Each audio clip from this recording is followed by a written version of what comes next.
For the 18th race of the Cup Series season and the second time this year, NASCAR's heading to Atlanta. But something this weekend feels a little different, like something new. We have a new broadcast partner in TNT. We have a new in-season tournament starting this weekend, which it seems nobody in NASCAR gives a flying fuck about. And we have a new name for the Atlanta Motor Speedway, EchoPark. But the best of all, we have a bunch of badass new paint schemes to review. Let's go. Unfortunately for every NASCAR fan under the age of 65, the Amazon Prime coverage is officially over, which also means it's time for Corey LaJoie to trade in his microphone for a steering wheel once again. But before I could review this dirty penny of a race car, I first need to review Corey LaJoie's 5 weeks on Amazon Prime. Other than the fact that he needs to wear an extra large shirt and he still squeezes into a medium, and the whole Burnout review is totally fucking corny, Corey LaJoie was actually pretty good. I give him a solid 7. But this paint scheme sucks. 4. It's no secret that I'm a huge supporter of Wendy's. Honestly, if I stopped going there, I'd probably have enough money to sponsor this car myself. So since I'm such a crucial asset to this company, I feel entitled to my own opinion on how they use their sponsorship dollars. Stick to one driver, please. 10. The last time NASCAR was at EchoPark, I put a substantial amount of money on Austin Cindric winning Stage 1. Of course, he finished second, which means, without a shadow of a doubt, he's winning Stage 1 this weekend. 6.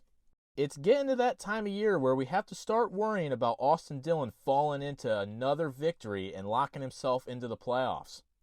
Or not. If this man brings out the hunt and sale car at a track near you, don't sit below row 20 or you'll be at risk of a car falling into your lap. 9. I understand that the slogan for Zepp is messes have zero chance. But Noah, do you think they have any chance to clean up your complete utter mess of a season so far? 10. Glaze on. 10. I know everybody's favorite crew chief to shit on is Alan Gustafson, but I think it's time we have a conversation about Jeremy Bullins. Is it too late to bring back Matt McCall? Better yet, why don't you utilize the Consumer Cellular Brad Keselowski flip phone and call up Rodney Childers? Because 30th in points just ain't gonna cut it. 10. I've also been letting Justin Haley get off the hook far too much lately. There's a serious conversation to be had that Justin Haley is the most underperforming driver in all of NASCAR right now. Both of his teammates have contended for wins, yet Justin sits 29th in the point standings and only has one top 10 all year. Get rid of Justin, put Connor Zilisch in this car for a couple years, let him develop until he ultimately takes over the 99. Done deal. 2. While I'm at it, I've been cutting Kyle Busch way too much slack too. The way we're headed right now, Kyle Busch will not win a race for the rest of his career. The cars are junk, he's starting to show signs of being washed, and the paint schemes suck. 3. Before I talk about this paint scheme, I first want to congratulate Chase for getting his first win. What's that? Oh, Chase Briscoe won. Well, that's embarrassing. I can't even give this guy credit for being the best chase in NASCAR anymore. But anyway, a lot of you will look at this paint scheme and say, oh, Tyler's going to go easy on Chase this weekend because it's part of his Design to Drive campaign where pediatric cancer patients design his paint scheme. But I'm here to tell you, while I think this is a great campaign, I'm still here to review paint schemes. Luckily, though, for 11-year-old Raylan Mills, this one's actually not bad. 7. I bet she would have rather designed Chase Briscoe's car, though. You know, a winner. I don't know who Mark III is, and I also don't know why he's on a race car. 8. Denny Hamlin's paint scheme didn't get uploaded to NASCAR.com because for the first time this season he's running the King's Hawaiian car, and they're keeping it a big secret. But I'm going to have to assume that just like the King's Hawaiian pretzel bites, the paint scheme is probably dry as fuck. Unlike Denny's fire suit here, I think he might have pissed himself all the way up to his shoulders. Moving back to an actual race car, I'm really glad Ryan Blaney didn't win in that awful whoopash car again last weekend. But the advanced car? Fucks. 10. So do we think AJ Allmendinger is going to stay full-time in the Cup Series next year, or are we going to continue this back-and-forth Xfinity to Cup trend? 6. Mr. Busher! That one has been building up for a week now. Not to be dramatic or anything, but I think the fate of the entire universe lies solely on the finishing position of this race car on Saturday night. I've had a lot of important life milestones. The day I created the Mr. Busher nickname. The day I was gifted the Mr. Busher hat. The day I was acknowledged by Chris Busher on Twitter. The day that I watched Mr. Busher win in person at Daytona. I also got engaged like a year ago today. But there is nothing that would top watching this car win in person this Saturday night. I've digested such a large variety of Cinnamon Toast Crunch items this week that my turds are starting to sparkle. And everybody has asked me if I've pre-ordered the diecast. No, I'm waiting on the win. I want tire marks in this car. I want confetti. I want the tires burnt off this bitch. It's going to happen. I promise you. 10. Congrats on the big win at Pocono, Chase. Now take that race-winning check and go join Hair Club. 10. Well, guys, it was great while it lasted. I kind of had a feeling that Rheem was too stupid to keep changes that the entire internet loved. This is the worst paint scheme I've ever seen in my entire life. And after seeing what they're capable of, it makes it even worse. 0. Joshy! 9. 7. I remember when 2311 had really good paint schemes, and then they got into a lawsuit with NASCAR. 5. Yet again with William Byron, the story writes itself. Guy goes to the top of the board in practice at Pocono, putting down a heater in qualifying, and what's he do? Fumbles the bag, wrecks the car. And you guys actually think this guy might win a championship? No way, Jose. 10. I'm not sure what the laws for treason are, but going from the pickle car to a car that looks like a bloody dairy cow feels like something that could put you in jail. 3.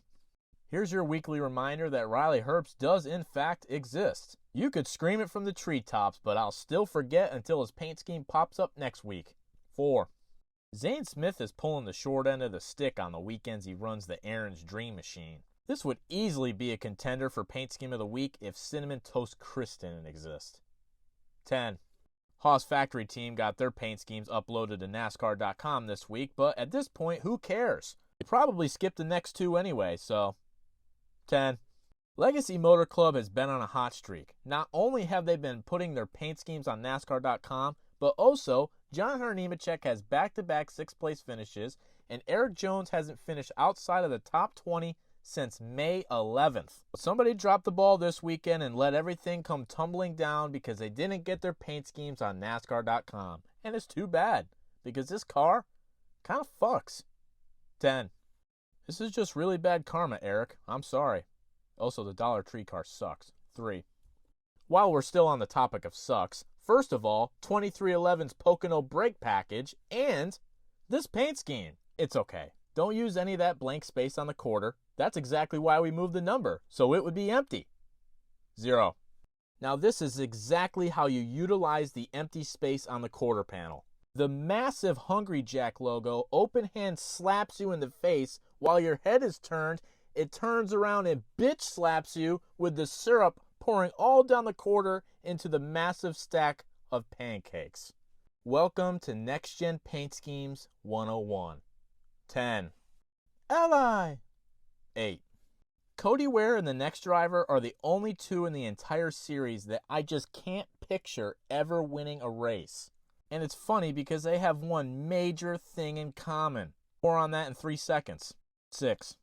Ty Gibbs is never going to win a race. And it should be considered a violation of the ceasefire that Grillo's Pickles goes from sponsoring Todd Gilliland last weekend to this entitled douchebag. And I am so sorry to all the people on Twitter that enjoy this paint scheme. Living without glasses fucking sucks. If I didn't have my glasses on, I might not realize that this car looks like complete utter dog shit. 3. As a founding father of both the Ryan Preece and RFK fan clubs, I gotta say, these Solomon plumbing cars are not great.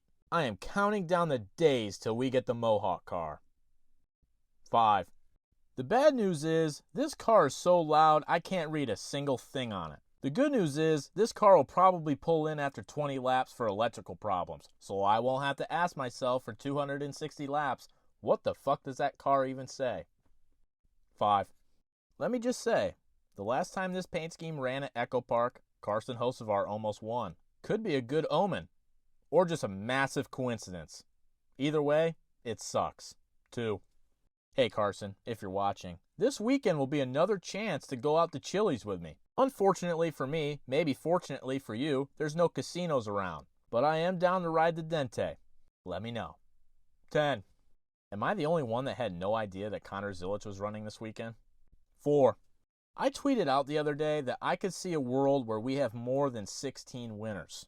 That leaves a massive question that I don't have the answer for. If we have more than 16 winners, how do they determine who gets left out? Is it based off playoff points or driver points? Because if it's driver points, SVG, buddy, you're fucked. 8. Crocodile. Of course, Daniel had to pull out all the stops for the Quaker State 400 presented by Walmart. Why they can't just call it the Quaker State 400, I will never understand. Car bangs, though. 10. And the paint scheme of the week goes to Mr.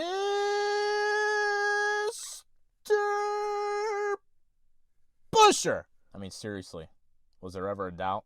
Here's your top 3. I'll update the points next week. See you guys in Atlanta. And stay tuned for a potential meet and greet. Later.